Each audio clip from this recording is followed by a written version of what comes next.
And we're going to hear from you this morning to tell us more on your experience on the ground and talk about a raft of issues as well when it comes to general election and women. A big challenge as well is the gender parity rule that we know is back in the House. And of course, you will be chairing this, I know, in some few weeks regarding the 2/3 gender rule. So is this time forth likely to pass through? People now seeing what has happened on the ground, are they now able to shoot it down, or what is the future of that ruling as well? So you will walk to the podium this morning, and of course I will give you the rules of the game this morning. I have my bell with me and my 2 cards just to make sure that we are keeping in touch with time. And of course, if you go overboard, I'll ring the bell for you. So if you see the luminous green card, that means you're halfway, right, in your speech. You have 5 minutes. And the red one is just to alert you that you should be winding. And beyond that, I'll ring the bell. So I'll give you time to just speak to Kenyans this morning. Your camera is right ahead of you, right? That is camera 1. You can just look straight to that. But of course, you can also take your reaction from us as well to just, give you some psych and to egg you on as well. So you have 5 minutes this morning. Dr. Joyce, Laboso, let me try and also to set up my alarm. But you can begin now. You have 5 minutes. Okay, thank you, Debal. The last time I was here, it was when we were still, sort of fantasizing about these positions that we were looking for. For myself, of course, I'm running for governor of Bomet County. And at the time, it sounded like it was something so far away, and that we still had so much time, to prepare for this governorship. Now, I'm back here, and I've just been through a grueling experience of carrying out the party primaries.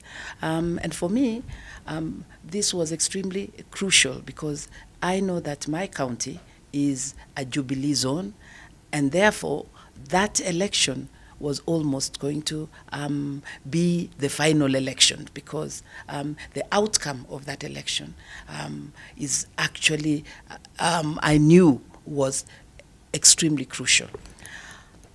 I know that, as I had suspected, and which of course didn't come out in the way the party prepared for the elections. As we were informed, they were working on some research that had clearly said that what was expected and they had done many years back was that there could never be anything more than 50% turnout of election, of electorate in party primaries. Of course, that was proved to be extremely wrong. And by the time we held our own nominations, there was almost a crisis because when everybody found that there were only 50%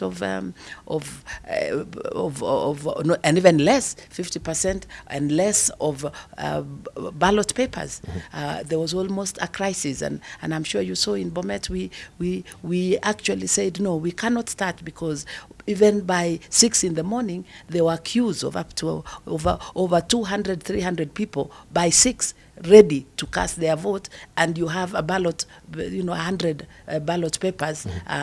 We already saw that this was really going to be a crisis.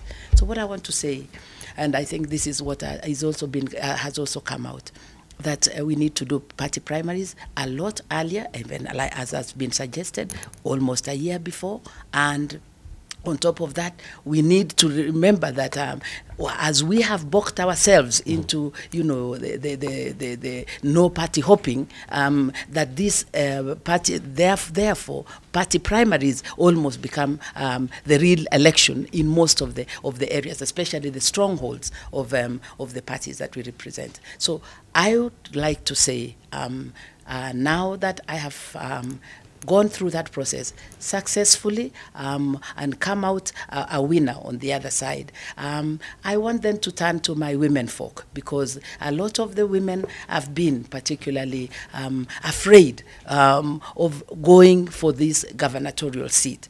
I am sure that you have seen a lot more confidence in the women a lot more in terms of numbers and who have performed well so far. I'm sure you know Waiguru has gone through the process. Wavinya, I think, has also gone through. I know she's in court this morning. And I hope, I don't know, I think Charity is also going to be there. So if we have, and I believe, we get at least even 5 women, or even 3 women going through the elections on the 8th of May, I can assure you that Council of Governors is going to be a different Council of Governors, because I believe women coming into leadership at that level are going to have a different perspective. The lenses that the women are going to use, and the lenses that they are going to use even in engaging and even in the service delivery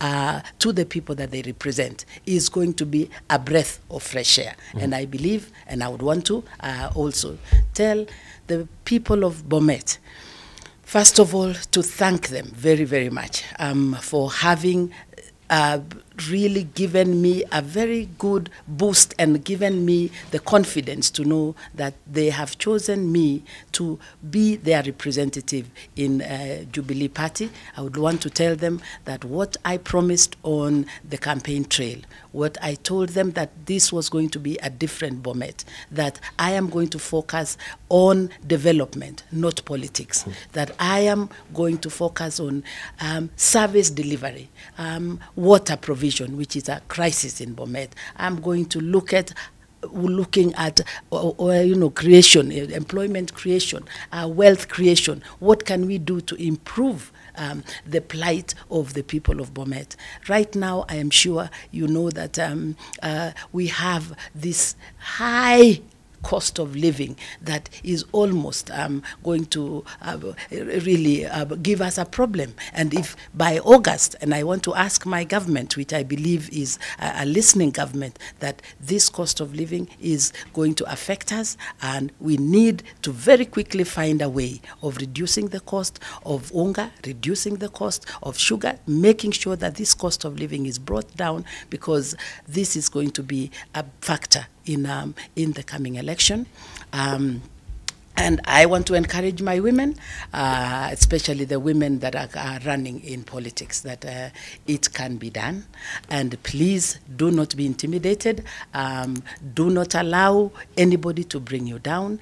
Just stick to what you have decided, and be focused on the areas that you want to address, and ask the women voters that please give women a chance. Come out in large numbers and give your daughters, give your sisters, give your wives a chance to be leaders in this country. Right. Thank you. Thank you very much. Yes. I'll just stay on before you move, because we want to just pepper you also with some questions for you, 1 or 2. Bomet County has been ranked, I think, the 3rd or the 2nd most corrupt county in the country. How are you planning to actually lift your county from that lowest ebb of corruption that is sunk in right now? And is it true? Is it ranked 2nd, or I think it's 2nd most corrupt country in the county?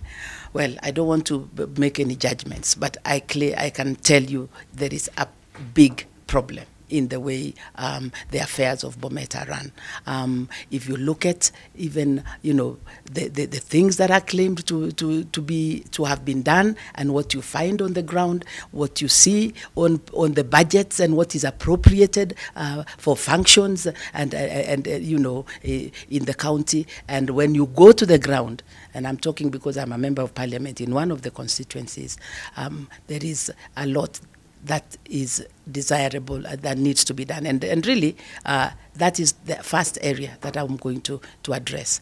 We want Bomet, and the people of Bomet, get ready, because I know corruption fights back. But I'm ready for the task, and I want to promise the people of Bomet that give me a chance in August. Confirm what you have just done in the party primaries, and I can assure you that your resources will be well managed under my leadership. And I also want to assure the current personnel that are working in the county government.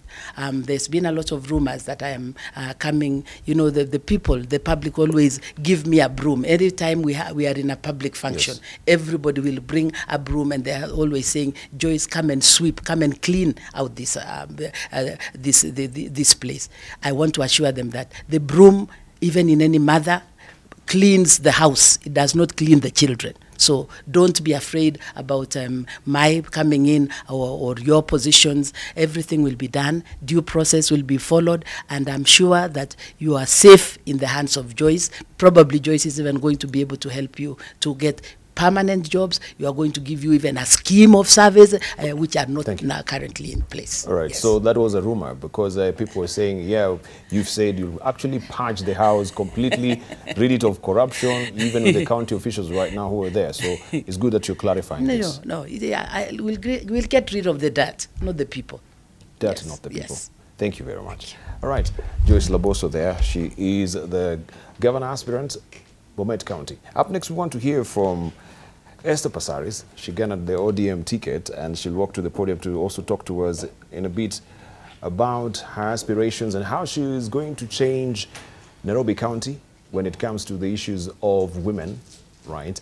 And to tell us, of course, we are given to understand the budget allocation for women reps in the country is very low, and yet there's so much expectation that is also from the public regarding women representative in Nairobi. So she's going to speak to us about how she will dramatically change this city when it comes to speaking for the issues of women, and thereafter other issues as well. I see you've got 5 minutes beginning now. Good morning, Kenya. You know, running for the woman rep position, and every time you go into an interview, everybody says, oh, did we need these positions for women? And watching the Pentagon, which is 5 men, and looking at the poster now that's just come out for Team Nairobi, if there wasn't the seat for the women rep, then Team Nairobi would only have had men. So I think we do need the woman representative seat in Parliament until we reach a point where the electorate and Kenyans themselves support women in leadership. It is a very expensive exercise. It is also difficult for a woman because she has children and she has a family. And when you're out there campaigning, you're leaving your children. I mean, the other day I had a phone call from my son, and he says, hi, Mom. And he got me on the phone, and he goes, oh, I still have a mom, do I? And it's really painful for a woman when you realize that, my goodness, I'm running around trying to get votes, trying to talk to people, and here I am neglecting my own. So to create that balance during the elections is very difficult. I get phone calls all the way up to 1 o'clock in the morning, you know, and then I get a lot of messages from people saying, oh, somebody's died, I need school fees, I need transport to go and bury my mom, or I need food. I don't have food at home. I can't afford to pay my rent.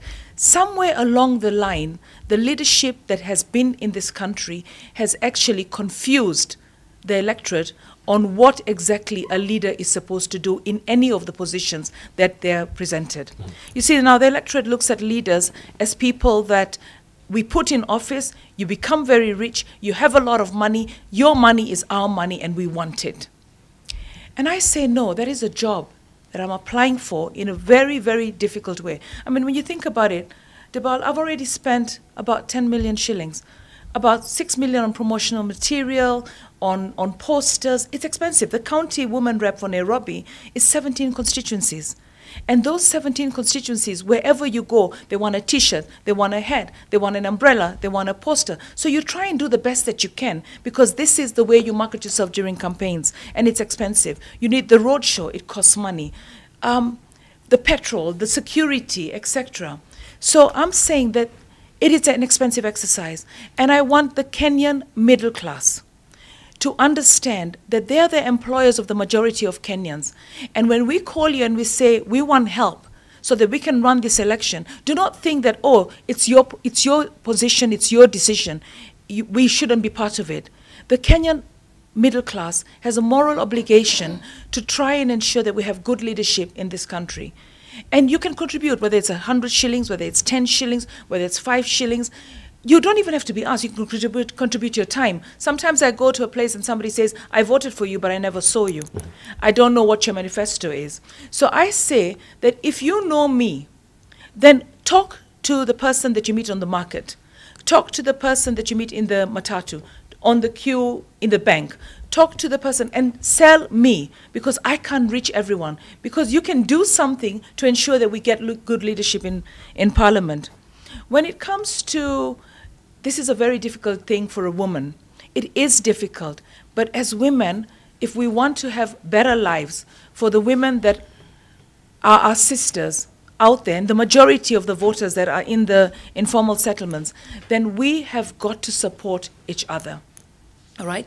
Because if this gender bill doesn't go through, then, and Laboso is just telling me it won't go through, then we're going to probably see the scrap of a gradual affirmative action and no women in Parliament. And the issues that affect the majority of the electorate, from the single mothers to the widows, to inheritance issues, to jobs, you know, to sexual violence and domestic violence, we need to ensure that we have women, because women can articulate these issues more. Men form a boys' club. A man will not care so much about this woman was raped, or this woman was stripped, or etc. When we had My Dress, My Choice, majority of the people that were there, you know, were women. You know, we had very few men coming, and I thank the men that came out. We still haven't got to that situation where a man feels that he's supposed to be a protector of women. So the women have to come out and protect the women. And for women to get into the leadership, we need to embrace them, we need to support them, because it's an expensive exercise. Otherwise, it will only be men, and we will be recycling the same men that are in leadership because they have money. Now, to the youth that are out there, it's been really difficult facing some of the youth. I mean, I have a scar now on my leg that I got from Choma Zone to the GSU post on Thika Road, because the youth saw T-shirts in my car. They were in that petrol station with another aspirant. They actually broke into my car, took the T-shirts. Now, I want to tell you something. When you get into somebody's car and you take a T-shirt by force, you're stealing, all right? And then you don't care about who you're hurting. I mean, my bodyguard was scruffled up, they robbed her. So we do have a situation where the youth feel that it's okay and it's right to rob. All right? We cannot put all these youth in our prisons. What we have to do is create sustainable jobs for our youth. Now, I'm saying the reason why I want to be your woman rep is because I recognize these problems. And for me to be your woman rep, I need you to come out and vote. Now, there's one thing I want to end up with. It's the business opportunity. In those queues, there's a lot of business opportunity. And I want to talk to the private sector that run businesses. Set up camp outside polling stations and try and have, even you can rent a chair. You know, all those people who have chairs for parties? Rent a chair for 10 or 15 bob during election so somebody can sit on the queue. Because I'll tell you one thing, it's gruesome for somebody to stand on a queue for 5 or 6 hours. It becomes a punishment to vote. People need water, people need soda, people need something to eat. So there's a lot of business opportunity during elections. Don't miss that. And I want to tell Kenyans, I really respect you for coming out to vote. You came out in the primaries, come out during the August elections. Do not vote your tribe, do not vote your party, vote a good leader. Thank you. All right. Before you move on, just a bit of questions for you as well. You have 17 constituencies. Yeah. And a budgetary allocation of how much? 120 million shillings. About 127 million per constituency. Yes. Very little money. Yeah. So how are you planning out to make sure that you have an even keel for all these constituencies? Well, you know, the thing is, everybody looks at you and they expect you to solve the problems in their life, from unemployment to lack of water to sewerage to housing to jobs, okay? Or finance, you know. So I would be the bridge between the people and the institutions that are supposed to provide these services, like the youth fund. A lot of people still tell me they don't access the youth fund, or it's tedious, or the Uasin fund. So I'll be the bridge. And then on the other hand, I keep telling Kenyans, a few years ago I came up with an initiative called 1 in a Million. And of course the government refused to register it, and in the end it didn't take off. Right now I'm going to start an initiative called Twende Kazi. And for me it's telling Kenyans that 7 million shillings cannot give me the possibility or the strength to solve your problems. So let's empower each other. If Everywhere I go, I tell people, save 200 shillings every month. Over 5 months, it will be 1,000. Let's own our problems. Let's solve our problems. So if I can get 1 million men and 1 million women united together, each contributing 1,000 shillings, that will be 2 billion shillings. With 2 billion shillings, we can create industries, we can improve our markets, we can create playgrounds, we can create rehabilitation centers, we can create feeding centers. I saw on TV recently a woman having strong tea and a dry ugali, you know, for dinner. That is said, no Kenyan should sleep hungry. We need feeding centers. We also need to take some of the things that we have in our houses that we're not using and find a way to put them. If you go to London, I mean, or the UK, every street has a shop, right, where people are selling things so that they can actually contribute to helping the poor. These are some of the initiatives I want to start. But Twende Kazi is about us owning our problems and taking charge of our problems. Thank you, Esther. Thank you very much. We appreciate Esther Passaris there, Nairobi Women Representative Aspirant, and of course, we will be looking and drilling deep in some of the issues she's raised moving forward as well. Right now, we want to hear from Gladys Shollei. She's the former Registrar of the Judiciary, Chief Registrar of the Judiciary, and also she is a Uasin Gishu Women Representative Aspirant. She's going to talk to us on what are some of the challenges that she's learned from the ground when it came to the party primaries, and also looking at the crystal ball, where is she headed as well. Gladys, you have 5 minutes beginning now. Let me also try and set my alarm. Okay. Thank you. Thank you, Dibal, and good morning, Kenya. And congratulations to Joyce and Esther. I'm very proud of you all, and I've been watching your campaigns as it went on, and I could feel it because I was going through the same thing. As you know, I did run in the party primaries for, and by the way, Dibal, let's correct this. It's woman county representative, not women rep. First of all, it's not even grammatically correct to say that. Yes. So I think we need to start getting it right in the media. It's a woman county representative. Yeah, it's a county representative who's a woman. Yeah. So it's a matter of So when you're referring to the group or the association, you can say Association of Women Representatives. That's the group of them. But if it's the individual position, and I think that's the official name on the ballot paper, and so on. So it would be nice to be able to correct that. Yeah, thank you very much. I think having listened to my colleagues here, they've said a lot of the things that I could have said. But I think what I'm thinking, when I started this journey, it wasn't something that I'm sure people that I previously spoke to, I said I would never go into politics. But as circumstances would have it, is that I spent more time at home, in the countryside, at the farm, speaking to people during the time that I was out of the public service. And that's how it got me thinking. And so I probably started as almost a reluctant political candidate. But as time went on, I was inspired every single day by the people that I met. In fact, they used to tell me, you inspire us. And I would tell them, no, you inspire me. And I want to thank the people of Uasin Gishu County who encouraged me and spoke to me. And every day that I listened to the issues that they have and the challenges that they have, it broke my heart. And it made me more resolved every morning to get up again and go out there. So eventually for me, the campaign stopped being a campaign. It became a learning experience about the challenges that our people face.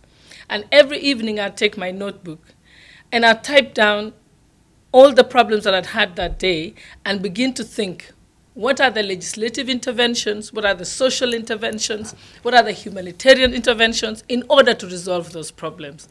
So I ended up coming up with almost a huge journal of the problems. You go to a place, and then the other thing that I realized is that most of them know the problem that they're facing. It was amazing. And it was also, it was refreshing listening to real problems. You go to a place and the women tell you they have no hair at the top of their head because they've been carrying water, you know? You go to a place and they tell you this water tank was put up and it's never had any water.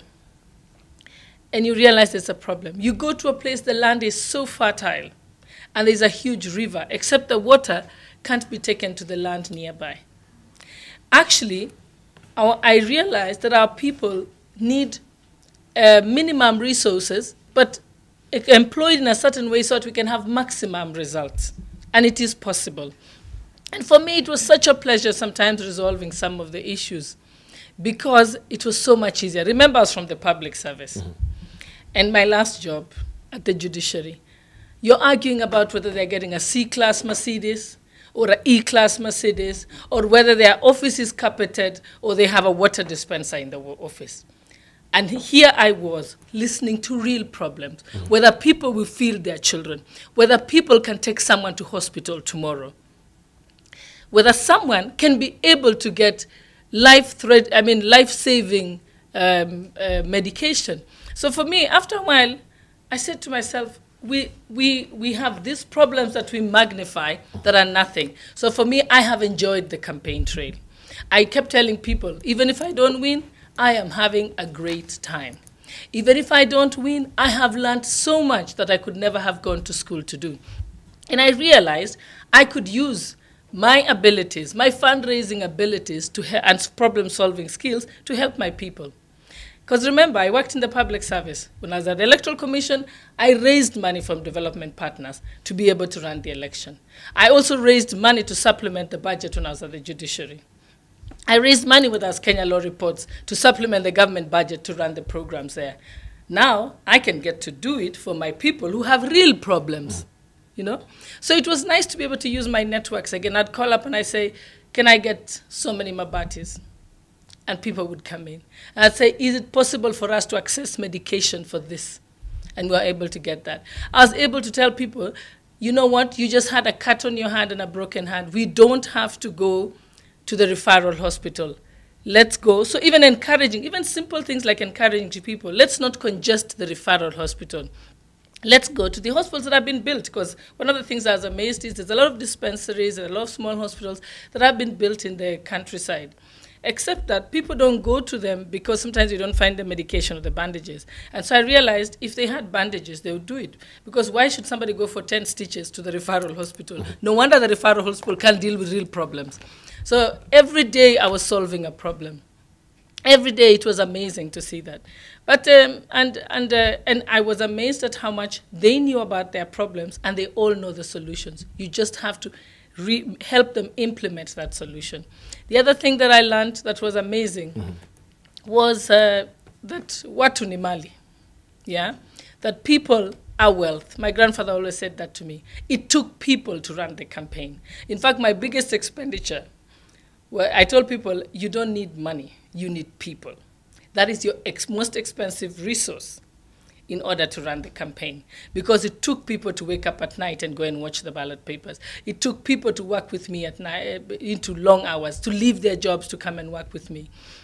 So I do realize that for the first time I realized you need people. And I stood on the shoulders of many, many people in order to do that. And most importantly, and that's why throughout the campaign I told people, I want to win your hearts and I want you to believe in my vision. Then vote for me. I don't want you to vote for me because I have a fancy truck or I have a fancy campaign. No. I always said I wanted to reach out to people. And you'll notice that most of the time I walked on foot. And most of the time I was in my sports shoes campaigning because I said I want to speak to people. And most of the time I said I want to hear them. I don't want them to hear me. And that's how I ran the campaign, and I had a great time. I must thank the great people of Uasin Gishu County for giving me the opportunity. I am more resolved than ever to work for them and change their lives. Right. Thank you, Debal. Thank you. And thank you, Kenya. Right. Don't move away from the lectern yet. Okay. Let me just pepper you with one or two questions as well. Yes. And of course, you know, this has been one of a ticklish issue that has been a public domain. And I don't know how you've been able to finish it off. Because many people will ask, then why are we having both Shollei running for women county rape and she's not been exonerated from the court case as well? Maybe you want to clarify on this a bit. Yes. I think the law is very clear. You're innocent until proven guilty. The election law is also very clear that the law on how you cannot run for political office is set out in statute. And it says if you've had a conviction that lasts more than 6 months and you've exhausted all appeals. So I think that is a dead issue. That is an issue that is being used by my opponents. Believe me, if we allowed that to happen, that the moment someone raises any allegations against you, and before they are proven, you know, the Constitution is clear, it protects us. Because we know there's a lot of malicious people out there who think in order to stop you, you know very clearly, my battle with the judiciary was about the succession politics. And interestingly, Dibal, I'm surprised that you still ask, because one of the shocking things during my campaign is that at every corner of Uasin Gishu County, in the remotest places, with the lowest literacy levels, each of the people stood up and said, aren't you our daughter who was attacked for nothing, who was bundled out of office? Aren't you the woman who fought a battle of 1,000 men all on your own and no one stood up for you? They remember that. And that's why I must thank the vernacular stations, because it was the vernacular stations that pulled that off. They told my story repeatedly. And my people began to understand. They all know that so far and up to now, it was confirmed that no money was lost in the judiciary. That no money, there was no money lost, that there was no project that didn't take off. They now realize, and believe me, our people are smarter than that. I was so surprised because when I went into the campaign, I was prepared with a strategy of how to be able to counter that and explain it. But when I got there, even before I spoke, in areas that I'd never been in my life, they stood up and said, aren't you the one? We know that they hounded you out. We know that you were treated unfairly. We know that what was done to you was wrong. And they said, you're one of our finest. We're going to get you back there because we know you can make a difference in our lives. And if they don't want you in Nairobi, we'll take you and you can work for us. All right. So how many So it ended up being very positive for me as opposed to being negative. All right. We have 17 constituencies from Esther Passaris. Yes. From Uasin Gishu County, how many constituencies are we looking at? Uasin Gishu County has 6 constituencies, and it is about close to 500,000 eligible voters. Extremely rich county. We have no reason why anybody in Kenya should be starving when you have Uasin Gishu County. We find places that people can produce food, and yet they have nowhere to sell it. Thank you. We've just got to find the markets. Thank you.